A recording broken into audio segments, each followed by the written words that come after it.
حضرت عمر کا زمانہ ہے، آپ جانتے ہیں ہاتھ میں کوڑا رکھتے تھے، تو آپ جا رہے تھے، ایک شرابی تھا، ہاتھ میں اس نے بوتل شراب کی پکڑی تھی، گلی کا موڑ کاٹا اس نے تو آگے حضرت عمر نظر آئے۔ حضرت عمر تو موقع پہ سزا دیتے تھے، ہاتھ میں درہ پکڑا ہے تو اس نے دل ہی دل میں کہا مالک عمر کے قہر سے بچا لے، پکی توبہ کرتا ہوں آج کے بعد شراب نہیں پیوں گا، اور جلدی سے وہ شراب کی بوتل بکل میں بغل میں دبا لی۔ حضرت عمر بھی سر پہ پہنچ گئے اور جھڑک کے کہا کہ یہ تیرے پاس کیا ہے؟ تو ڈرتے ہوئے کہا حضرت سرکہ ہے۔ تو عمر سے کہا نکال، تو جب نکالا تو واقعی سرکہ ہو گیا تھا۔ جو رب شراب کو سرکے میں بدلنے پہ قادر ہے، وہ رب گناہوں کو نیکیوں میں بدلنے پہ بھی قادر ہے۔ تو اس کے در پہ کوئی آئے تو صحیح، جھولی پھیلائے تو صحیح، ہم تو مائل بکرم ہیں، کوئی سائل ہی نہیں، راہ دکھلائیں کسے راہ روے منزل ہی نہیں۔ کوئی اس کی دہلیز پہ تو آئے، اس کی چوکھٹ پہ تو آئے، بلکہ اس کی رحمتیں تو بہانے ڈھونڈتی ہیں۔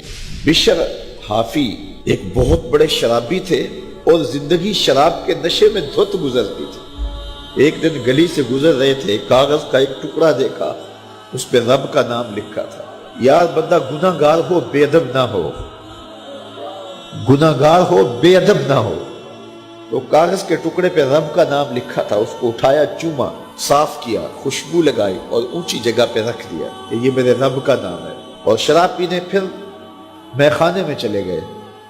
وقت کے ولی کو الہام ہوا، جا ڈھونڈ بشر کو اور میرا سلام دے، اور اسے کہہ کہ تیرے رب نے تیرے سارے گناہ معاف کر دیے۔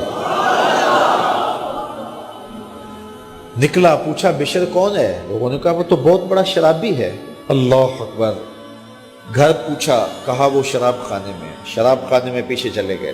وقت کا ولی اللہ شراب خانے کے دروازے پہ دستک دے رہا ہے۔ اندر سے آواز آئی، کون؟ نام بتایا، کہا میں بشر کو ملنا چاہتا ہوں۔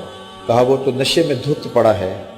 ساقی میخانہ نے کہا کہ وہ تو نشے میں دھت پڑا ہے، کہا اسے ملنے آیا۔ تو اس نے جا کے کہا کہ باہر تیرا کوئی مہمان ہے۔ تو بشر نشے میں ہی ڈولتا ہوا ننگے پاؤں دروازے پہ آیا۔ اللہ کا ولی کھڑا تھا، کہا کہ تیرے رب نے تجھے سلام بھیجا ہے، تو نے اس کے نام کی قدر کی تھی اور اس نے تیرے سارے گناہ معاف کر دیے۔ بشر حافی ننگے پاؤں تھے، اس وقت نشے میں تھے۔ نشہ شراب کا تھا، لیکن رب کا سلام آیا تو یہ نشہ اس سے بھی اوپر تھا۔ جھوم اٹھے اور کہا کہ میں اب رب کا سلام آیا ہے تو اب میں ننگے پاؤں تھا، اب ساری زندگی میں جوتا نہیں پہنوں گا۔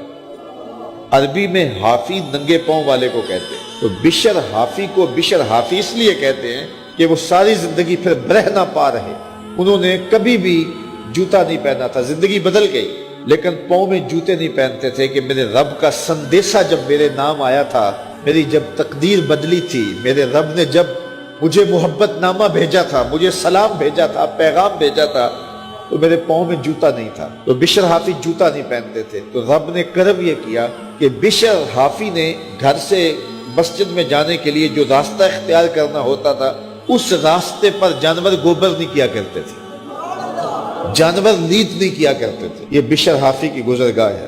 ایک دن ایک شخص آیا تو جس راستے سے بشر حافی گزرتے تھے تو وہاں کسی جانور کا گوبر پڑا ہوا تھا۔ اس نے بلند آواز سے کہا، ایھا الناس، لوگوں سن لو، بشر حافی انتقال کر گئے۔ لوگوں نے کہا تمہیں کس نے بتایا ہے؟ کہا یہ گوبر پڑا ہوا ہے، اس کا مطلب ہے کہ آج بشر حافی اس گلی سے نہیں گزریں گے۔ تو جب پتہ کیا گیا تو حضرت بشر حافی کا واقعہ انتقال ہو گیا۔ کوئی سچی توبہ کرے تو صحیح، کوئی اس کی دہلیز تو آئے تو صحیح۔ ہم تو مائل بکرم ہیں، کوئی سائل ہی نہیں، راہ دکھلائیں کسے راہ روے منزل ہی نہیں۔ کوئی جھولی تو پھیلائے، وہ تو کریم ہے، اس کی تو رحمتیں آواز دے رہی ہیں، یا ایھا الانسان ما غرک بربک الکریم، او بھاگے ہوئے انسان آجا پلٹ کے، تیرا رب بڑا کریم ہے۔